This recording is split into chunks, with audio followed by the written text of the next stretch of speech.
Assalamualaikum everyone, welcome back to another video and welcome back to my channel. You are watching English with the Topper, and before we get stuck into the context of the video, I should remind you to subscribe the channel and hit the bell icon to get updates on new videos. तो आज हम पढ़ने जा रहे हैं William Wordsworth इन criticism. ठीक है, William Wordsworth जो है वो लिटरेरी क्रिटिसिज्म और लिटरेरी थ्योरी के अंदर जो है ना बहुत ही इंपॉर्टेंट फिगर है. तो आज हम ये पढ़ने जा रहे हैं कि विलियम वर्ड्सवर्थ का क्रिटिसिज्म के अंदर क्या रोल है. ठीक है, उन्होंने क्रिटिसिज्म के अंदर क्या काम किया और विलियम वर्ड्सवर्थ पे जो है ना किस तरह की क्रिटिसिज्म हुई. Okay, so William Wordsworth was the poet of nature. ठीक है, उनको पोइट ऑफ नेचर कहा जाता है क्योंकि ये जो है ना नेचर पे ज़्यादा फोकस करते थे.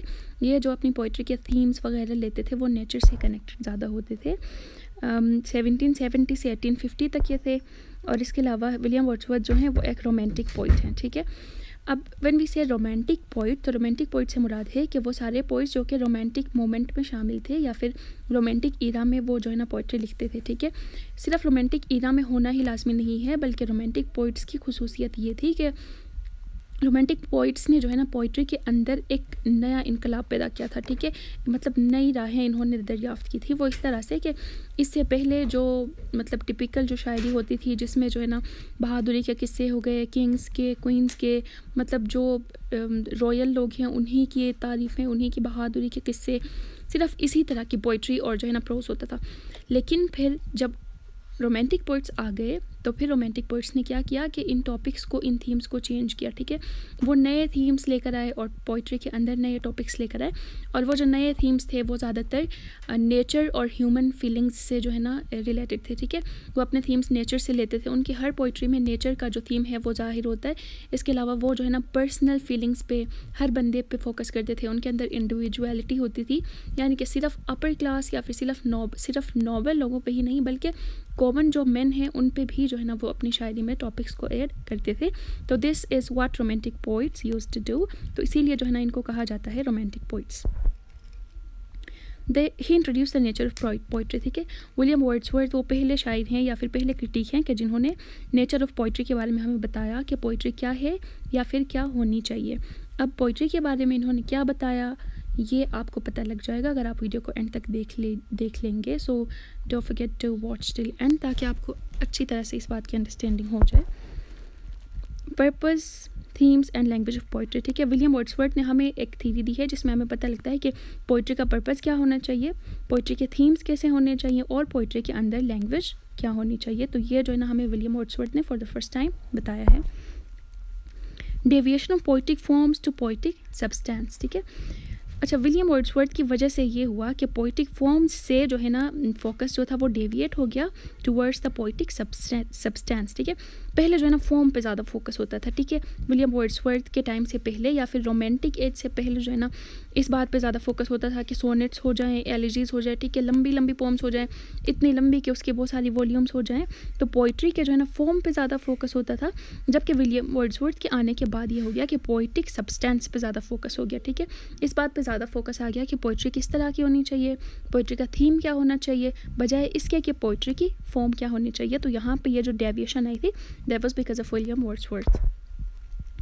ही एक्सप्लेन पोइट्रिक क्रिएशन. इन्होंने जो है ना पोइट्रिक क्रिएशन को एक्सप्लेन किया था.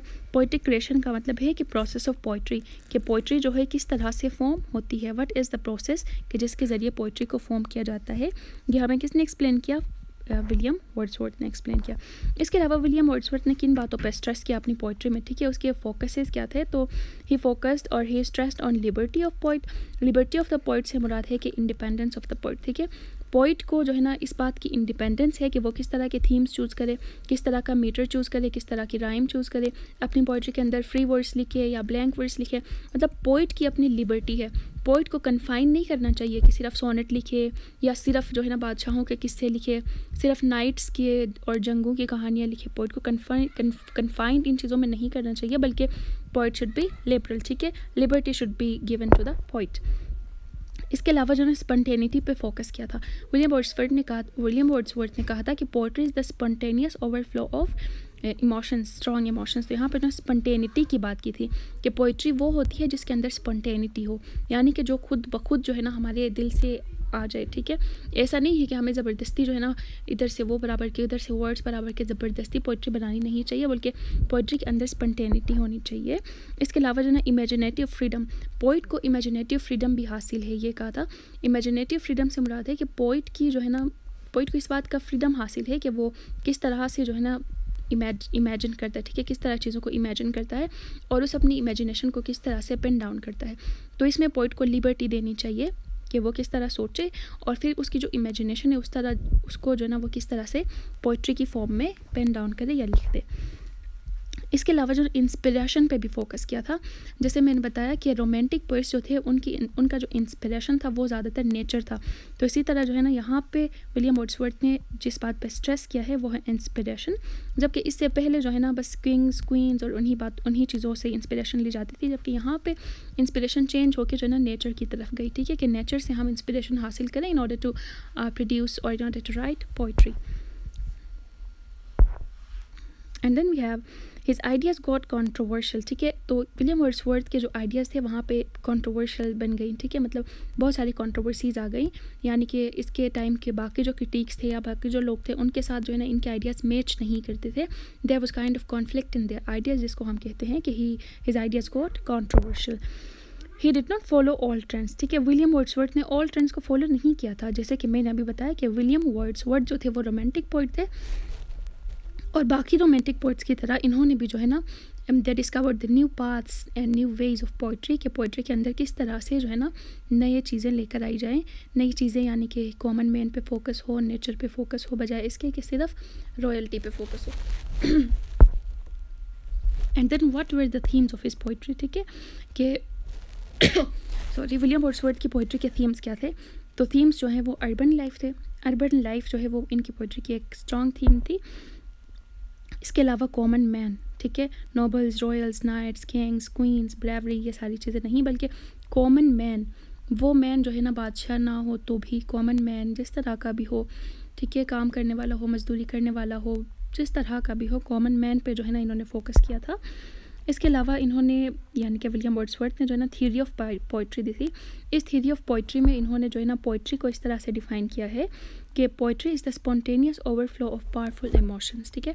ये पोइट्री की वो डेफिनेशन है जो विलियम वर्ड्सवर्थ ने दी है। तो इस डेफिनेशन के अंदर जब हम देखते हैं तो हमें पता चलता है कि इस डेफिनेशन में जो है ना विलियम वर्ड्सवर्थ ने फोकस किया है दो चीज़ों पे, ठीक है।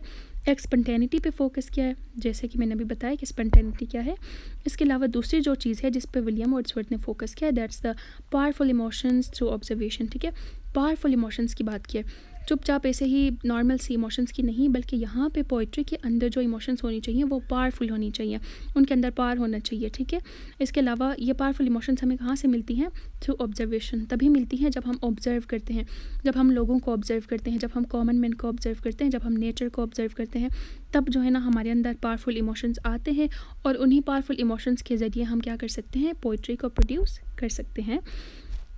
इनके आइडियाज़ कुछ इस तरह के हैं कि सबसे पहले जो ना इन्होंने कहा था ना कि फ्रीडम ऑफ थॉट है, ठीक है, कि पोइट को मतलब उसकी जो इमेजिनेशन है, उसकी जो थिंकिंग है, उसको फ्रीडम हासिल है, तो वो जो भी सोच ले उसकी मर्ज़ी है। थॉट के बाद कंटेम्पलेशन, मतलब वो कभी उसको जो ना वो थॉट जो है वो कंटेम्पलेट होता है, मतलब उसको याद आता है, फिर जिसकी वजह से इमेजिनेशन होती है और इसी इमेजिनेशन को पोइट क्या करता है? क्रिएटिविटी की शक्ल देता है, तो बन जाती है poetry. So this is what the theory of poetry tells us about the formation of poetry.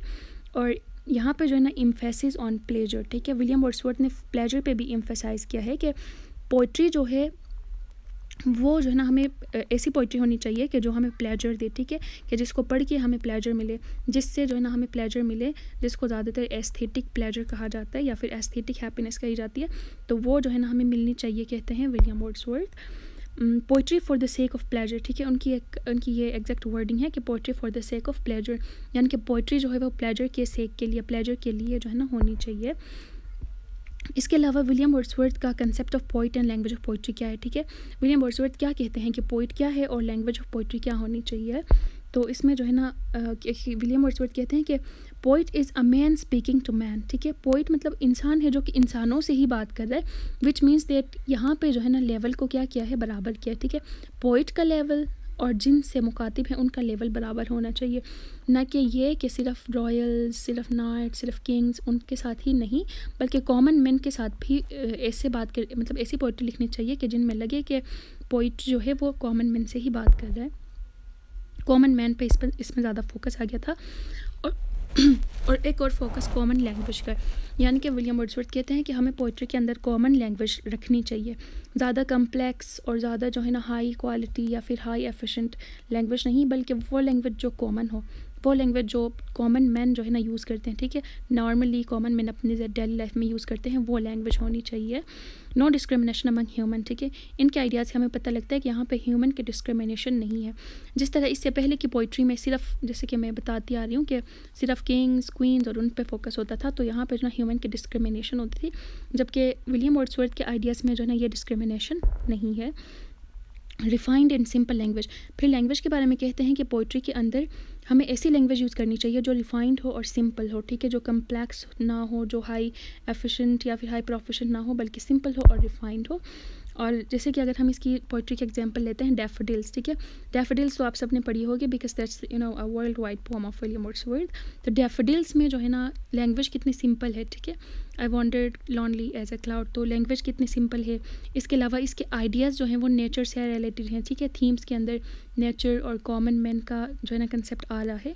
तो इससे हमें पता लगता है कि William Wordsworth was of the idea that poet should be a man speaking to man and language of the poetry should be simple and refined.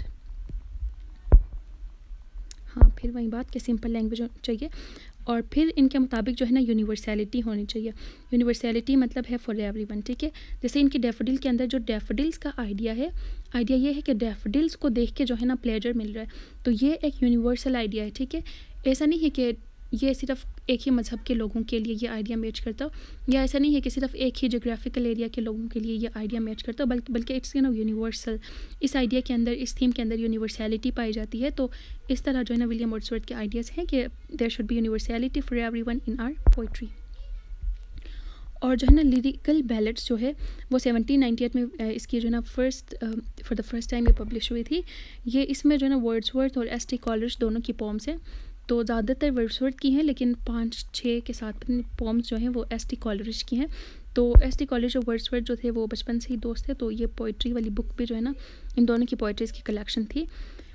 तो lyrical ballads के शुरू में जो प्रीफेस, जिस तरह बुक्स के शुरू में प्रीफेस लिखा जाता है, इसी तरह जो है ना लिरिकल बैलेट्स के शुरू में जो प्रीफेस लिखा गया था उसमें ये बात थी कि to choose incidents and situations from common life and describe them in language really used by people in situation, the manner in which we associate ideas in a state of excitement। ये कहते हैं कि poetry के अंदर जो है ना क्या चीज़ होनी चाहिए, to choose incidents and situations from common life. कहते हैं कि पोइट्री के अंदर हमें ऐसे टॉपिक्स रखने चाहिए जो कि हमने कॉमन लाइफ से उठाए हों, ठीक है, जो कॉमन मैन, कॉमन लाइफ, जो नॉर्मल लाइफ है वहाँ के जो है ना आइडियाज़ और टॉपिक्स हो, and describe them in language really used by people in situation. और उन टॉपिक्स को हमें किस तरह एक्सप्लेन करना चाहिए पोइट्री के अंदर, किस तरह यूज़ करना चाहिए, by using the language really used by people, मतलब वो लैंग्वेज जो कि कॉमन मैन यूज़ करते हैं, ऐसी लैंग्वेज नहीं जिसके अंदर कॉम्प्लेक्सिटी हो, बल्कि सिंपल और रियल लैंग्वेज जो कि कॉमन मैन जो है ना यूज़ करते हैं। The manner in which we associate ideas in state of excitement, और फिर हम जो है ना इन आइडियाज़ को इस तरह से हमारी पोइट्री के अंदर एसोसिएशन होनी चाहिए कि ये जो है ना स्टेट ऑफ एक्साइटमेंट पैदा करे, कि अगर हमारी पोइट्री कोई पढ़े तो उसको जो है ना वहाँ से एक्साइटमेंट हासिल हो, उसको वहाँ से प्लेजर हासिल हो। Humble and rustic life, humble and rustic से मुराद है कॉमन मैन की लाइफ, ठीक है। तो ये कहते हैं कि हमारी पोइट्री के अंदर जो है ना हम्बल और रस्टिक लाइफ का थीम होना चाहिए, कॉमन मैन वाली ज़िंदगी का ही थीम होना चाहिए। और ये पोइट को कैसे डिफ़ाइन करते हैं विलियम वर्ड्सवर्थ लिरिकल बैलेट्स के प्रीफेस में, कि he is a man speaking to man, a man endowed with more lively sensibility, more enthusiasm, tenderness, who has a greater knowledge of human in nature and more comprehensive soul। और यहाँ से आगे बात continue होती है, लेकिन हम सिर्फ इस पार्ट को ले दें ताकि हम ये देख सकें कि विलियम वर्ड्सवर्थ ने पोइट को कैसे डिफ़ाइन किया, ठीक है। उन्होंने कहा कि he is a man speaking to man, ठीक है, ये बात मैंने बता दी। Endowed with more lively sensibility, poet के अंदर सेंसिबिलिटी ज़्यादा होनी चाहिए, पोइट के अंदर जो सेंस करने वाली हिस्स है वो तेज़ होनी चाहिए। जैसे कि इन्होंने जो है ना डैफोडिल्स की एक पोम लिखी। डैफोडिल्स तो जाहिर सी बात है हर जगह होते हैं, या फिर हर इंसान जो है ना उनको देख सकता है, लेकिन उनको नोटिस करके उन पे पोम वही इंसान लिखेगा जिसके अंदर सेंसिबिलिटी ज़्यादा हो। तो ये आइडिया दे रहे हैं कि पोइट वो इंसान है जिसके अंदर सेंसिबिलिटी ज़्यादा हो, जिसके अंदर इंथुजियाज़म ज़्यादा हो, जिसकी पोइट्री में इंथुजियाज़म नज़र आए, और जिसको जो है ना ह्यूमन और नेचर का नॉलेज ज़्यादा हो, सिर्फ ह्यूमन का ही नहीं बल्कि नेचर का भी नॉलेज ज़्यादा हो कि किस तरह नेचर और ह्यूमन के दरमियान कनेक्शन है। और एक बात कि ह्यूमन और नेचर के दरमियान कनेक्शन पैदा करना जो है ना वो रोमांटिक पीरियड के अंदर का एक काम था, ठीक है, रोमांटिक पीरियड में हुआ था। और विलियम वर्ड्सवर्थ भी रोमांटिक पोइट हैं, तो ये बात जो है ना हमें इनकी इस डेफिनेशन में नज़र आती है कि ये ह्यूमन और नेचर के दरमियान कनेक्टेडनेस पैदा करने की कोशिश करते हैं।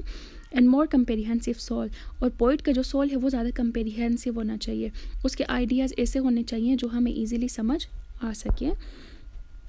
और इस प्रीफेस टू लिरिकल बैलेट्स में पोइट ने विलियम वर्ड्सवर्थ ने एक रिक्वेस्ट की है, और वो कहते हैं कि I have one request to make of my reader which is that in judging these poems not by reflection upon what will probably be the judgment of others. यहाँ पे जो है ना विलियम वर्ड्सवर्थ कहते हैं कि मैं अपने रीडर से ये रिक्वेस्ट करता हूँ कि मेरी पोइट्री को अगर जज करना चाहें तो दूसरों के आइडियाज़ से जज ना करें, इस बात को ना देखें कि दूसरे मेरे पोइट्री के बारे में क्या सोचते हैं, बल्कि आप जो है ना अगर मेरी पोइट्री को जज करना चाहते हैं, मेरी पोइट्री को असेस करना चाहते हैं, तो अपने आइडियोलॉजीज़ के मुताबिक अपनी ही थिंकिंग से जो है ना मेरी पोइट्री को जज करें, बजाय इसके कि दूसरों की बातों को सुनें। तो यहाँ पे भी जो है ना हमें इंडिविजुअलिटी वाला फैक्टर नज़र आता है, ठीक है। रोमांटिक पोइट्री की एक फ़ीचर थी इंडिविजुअलिटी, पर्सनल फीलिंग्स पे फोकस। तो यहाँ पे विलियम वर्ड्सवर्थ भी कह रहे हैं कि अगर आपने मेरी पोइट्री को जज करना है तो आप अपनी पर्सनल फीलिंग्स पे फोकस करें, बजाय इसके कि दूसरे लोगों की फीलिंग्स पे फोकस करें। William Wordsworth makes a request to his readers not to judge his ideas and poetry by the lens of other people, as William Wordsworth did not follow old concepts but focused on person's own feelings and ideas। ये वही बात जो मैंने बता दी। तो यहाँ तक जो है ना हमने ये सारी बातें पढ़ी जो कि विलियम वर्ड्सवर्थ के आइडियाज़ थे, ठीक है, पोइट्री के बारे में, पोइट के बारे में, इसके अलावा लैंग्वेज के बारे में, थीम्स के बारे में। अब पढ़ते हैं कि कॉलरिज ने जो है ना विलियम वर्ड्सवर्थ पे क्या क्रिटिसिज्म की थी, ठीक है। ये जो है ना मैंने आपको बताया कि he was a close friend of Wordsworth from childhood, ठीक है। ये जो है ना बचपन से ही वर्ड्सवर्थ के फ्रेंड थे, S T Coleridge, Samuel Taylor Coleridge. लेकिन इनके आइडियाज़ में ना इतना ज़्यादा यूनिफॉर्मिटी नहीं थी, ठीक है। इनके पोइट्री के बारे में आइडियाज़ थोड़े से डिफरेंट थे, और इस डिफरेंस की वजह से जो है ना एस टी कॉलरिज ने विलियम वर्ड्सवर्थ पे क्रिटिसिज्म की थी, यानी कि उसने विलियम वर्ड्सवर्थ के जो आइडियाज़ हैं उनके फिर काउंटर में जो है ना अपने आइडियाज़ दे दिए थे। वो कुछ इस तरह से कि एक जो है ना विलियम वर्ड्सवर्थ ने हमें बात बताई है रस्टिक कैरेक्टर की, ठीक है, यानी हमें अपने राइटिंग के अंदर जो कैरेक्टर रखना चाहिए वो रस्टिक होना चाहिए, कॉमन मैन का होना चाहिए। तो इसके जवाब में जो है ना कॉलरिज कहते हैं कि characters in poem Ruth Michael the brothers are not rustic and low. कहते हैं कि विलियम वर्ड्सवर्थ ने यह तो कहा है कि कैरेक्टर्स रस्टिक होने चाहिए, लेकिन उसकी अपनी पोइट्री के अंदर के जो कैरेक्टर्स हैं वो रस्टिक नहीं है। तो मतलब ये है कि इनके कॉल और फेल में जो है ना तजाद पाया जाता है, वीकेंड से, यानी कि इसने कहा तो है लेकिन इसकी अपनी पोइट्री के जो कैरेक्टर्स हैं वो रस्टिक नहीं है। और फिर कहते हैं कि रस्टिक होना इतना मैटर नहीं करता है, लेकिन जो चीज़ मैटर करती है that is sensibility and knowledge, ठीक है। सेंसिबिलिटी और नॉलेज इंसान के अंदर होनी चाहिए, ये चीज़ मैटर करती है, बजाय इसके कि इंसान का कैरेक्टर रस्टिक होना चाहिए। इसके अलावा A man will not be benefited from rural life until he has sensibility and education। William Wordsworth ने कहा था कि रूरल लाइफ का जो है ना थीम हमारी पोइट्री में होना चाहिए। तो कॉलेज कहते हैं कि सिर्फ रूरल लाइफ से ही कुछ नहीं होगा, अगर बंदा रूरल लाइफ में भी है तब भी उसको तब तक फ़ायदा नहीं होगा जब तक उसके पास सेंसिबिलिटी और एजुकेशन नहीं है। तो इन बातों से हमें पता लगता है कि एस टी कॉलेज जो है वो एजुकेशन पे जो है ना ज़्यादा फोकस करते हैं, जबकि विलियम वर्ड्सवर्थ जो है वो कॉमन मैन और कॉमन लाइफ पे ज़्यादा फोकस करते हैं। और कॉलेज कहते हैं कि इफ़ दीज आर एब्सेंट, यानी कि if sensibility and education are absent, तो रूरल लाइफ जो है वो इंसान को सेल्फिश, सेंसुअल, ग्रॉस और हेड हार्टेड बना सकती है। तो सिर्फ रूरल लाइफ में होना ही नहीं बल्कि इनके साथ इंसान के अंदर सेंसिबिलिटी और एजुकेशन का होना भी लाजमी है। और फिर विलियम वर्ड्सवर्थ ने कहा था कि कॉमन लैंग्वेज यूज़ करना चाहिए। इसके जवाब में एस टी कॉलेज कहते हैं कि Wordsworth was of the idea that poets should use language as common men use. Coleridge said that noble idea is important, ठीक है। विलियम वर्ड्सवर्थ ने कहा कि कॉमन लैंग्वेज इंपॉर्टेंट है, वो यूज़ करनी चाहिए, जबकि कॉलेज कहते हैं कि कॉमन लैंग्वेज इंपॉर्टेंट नहीं है बल्कि नोबल आइडियाज़ इंपॉर्टेंट है, ठीक है। ऐसे आइडियाज़ जो नोबल हैं, ऐसे आइडियाज़ जो अच्छे हैं, आइडियाज़ की इंपॉर्टेंस ज़्यादा है बजाय इसके कि हम कॉमन लैंग्वेज पे फोकस करें। और फिर कहते हैं कि हमारी लैंग्वेज के अंदर सिर्फ कॉमन होना ही काफ़ी नहीं है बल्कि हमारी लैंग्वेज के अंदर रिच वोकैबलरी होनी चाहिए, ठीक है। जब हम पोइट्री लिखें तो वहाँ पे रिचनेस ऑफ वोकैबलरी होनी चाहिए। और फिर से वही बात कि बेस्ट पार्ट इज़ एजुकेशन, ठीक है। हमारी लैंग्वेज में जो बेस्ट पार्ट है वो एजुकेशन है, तो एसटी कॉलेज का एजुकेशन पे ज़्यादा फोकस रहा है। फिर जो है ना विलियम वर्ड्सवर्थ ने कहा था कि नेचर से हमें इंस्पिरेशन लेनी चाहिए, ठीक है। नेचर हमारे लिए एक म्यूज़ है, यानी कि हमारे लिए एक इंस्पिरेशन है। तो एसटी कॉलेज कहते हैं कि not only nature is enough but Bible should be a source of inspiration. कहते हैं कि सिर्फ नेचर ही एनफ नहीं है बल्कि हमें बाइबल से भी इंस्पिरेशन लेनी चाहिए। बाइबल के अंदर जो रिलीजियस जो है ना कहानियाँ हैं या रिलीजियस बातें हैं वो भी हमारे लिए सोर्स ऑफ इंस्पिरेशन होनी चाहिए, सिर्फ नेचर ही नहीं, ठीक है। बाइबल भी जो है ना हमें इंस्पिरेशन के लिए, बाइबल से भी हमें इंस्पिरेशन लेनी चाहिए। अच्छा, Wordsworth idea and Coleridge's criticism, फिर वहीं के वर्ड्सवर्थ के क्या आइडियाज़ थे और कॉलर्स की क्या क्रिटिसिज्म है। वर्ड्सवर्थ कहते हैं कि a selection of real language of man और the very language of man and that there was no essential difference between the language of prose and that of poetry। William Wordsworth कहते हैं कि language ऐसी होनी चाहिए जो real language हो और जो है ना कॉमन मैन यूज़ करें, और फिर जो है ना प्रोज और पोइट्री के अंदर इतना डिफरेंस नहीं है, कहते हैं विलियम वर्ड्सवर्थ।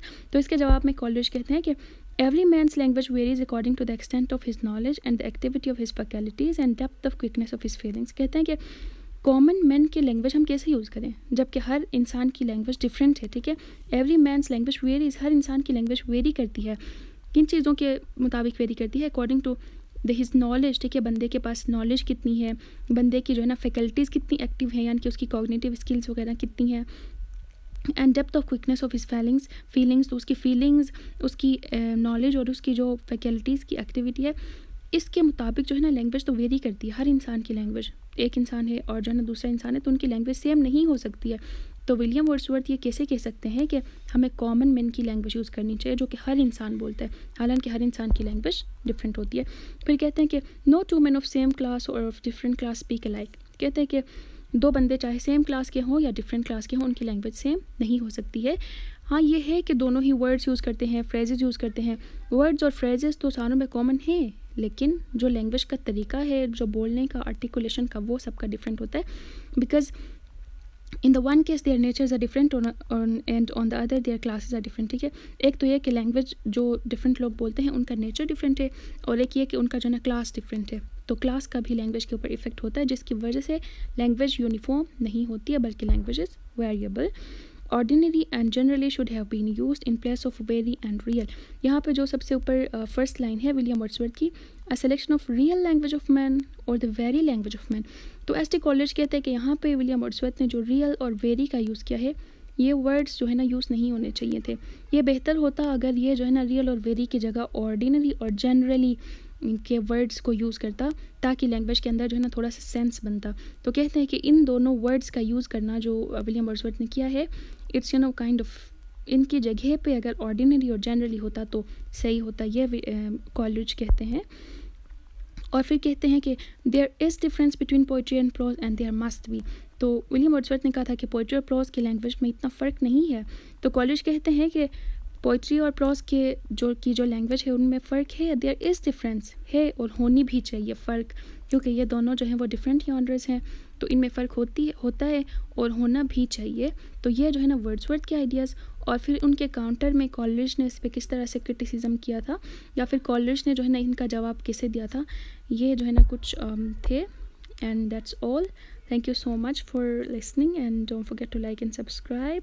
और इस वीडियो को मैं प्लेलिस्ट में ऐड कर रही हूँ, लिटरेरी थ्योरी एंड क्रिटिसिज्म, और नोट्स की लिंक डिस्क्रिप्शन में दे रही हूँ। तो सभी वीडियोस के नोट्स की लिंक डिस्क्रिप्शन बॉक्स में सभी वीडियोस के लिए गिवन है, तो अब जाके नोट्स को डाउनलोड करें for a happy and offline reading. That's all, thank you.